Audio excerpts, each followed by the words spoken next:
Chief Master Sergeant Bass, in your opening testimony, you state how recruitment, training, development, compensation, retainment, and transitioning are key parts to readiness.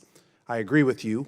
My district is home to Nellis Air Force Base, Creech Air Force Base, the National Test and Training Range, and the Hawthorne Army Depot. And while we don't have a shortage of missions coming out of our district, we do have a shortage of housing, especially at Creech Air Force Base.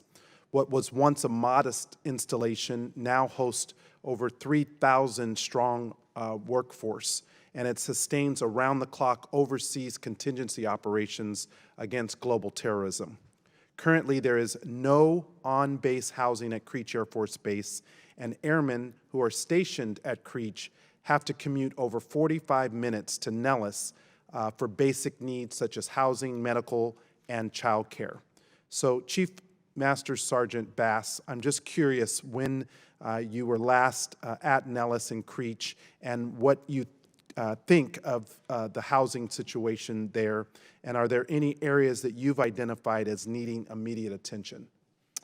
Congressman, thank you for that question. Thanks for your support and especially for your staff for spending time with those leadership teams out there. I did get an opportunity to talk with them. I have not personally seen the housing that is at Nellis, but upon my discussions with our airmen who live in those housing, I will tell you, by and large, the housing operator there does a really good job in taking care of the houses that are on Nellis proper. The challenge is, as you mentioned, we don't have enough of them, and nor do we have any housing on Creech proper. And so there are hundreds, about 200 to 300 families that live on Nellis and do get bused back and forth to Creech every time. When I talked to the command team there, what they shared with me is their work with the community and their continued work that they're going to have with the community on trying to get safe, affordable places for our folks to live. They were very appreciative of the BAH increase that they got at Nellis, which was extremely helpful, but it still is not helpful when the surrounding areas around most of our installations are just not the places that we typically want our service members to be in. Well, I extend a personal invitation to have you come and to see firsthand both the needs in and around Nellis and Creech. You also mentioned in your testimony that the Air Force plans to spend approximately $235 million in FY23 facility sustainment, restoration, and modernization funds to repair and improve the condition of the current inventory of dormitories. But I'd like to know how the Air Force plans to assess which installations need the funds. I've been working for some time now to get additional money for dormitories at Nellis, and for whatever reason, it's on their priority list, but it never seems to make the department's priority list.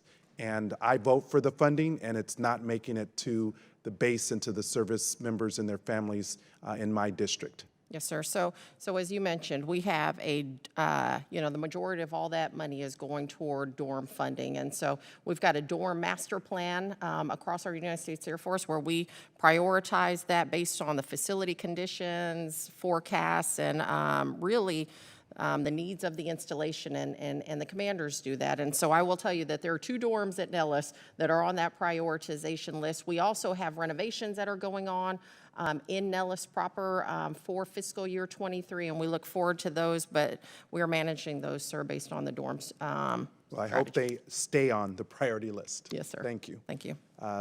Finally, in FY22, the NDAA requires the military departments to invest 5% of their total facilities sustainment budget into the maintenance and renovations of barracks and unaccompanied housing. Have you seen any evidence of those increased investments across your services? And if yes, is that effort making an impact in prioritizing these needs? Sir, I would offer absolutely it is. Anytime we can have funds that are going toward those things. I would also tell you they're going to make future needs. We've got 39 dorm projects that are on the way in fiscal year 24, and we look forward to those. Thank you. Great. Well, I look forward to working with members of this committee, Chairman Banks and Ranking Member Kim, and their leadership. Housing, in my view, is one of the most critical things. Service members and their families should not have to worry about having a safe and adequate housing. And I agree with the chairman's opening remarks about the unconscionable nature that so many of our service members and their families indicate that they're food insecure. It's just unacceptable, and I look forward to working with my colleagues on both sides of the aisle on this committee to make sure that that is a priority. With that, I yield back.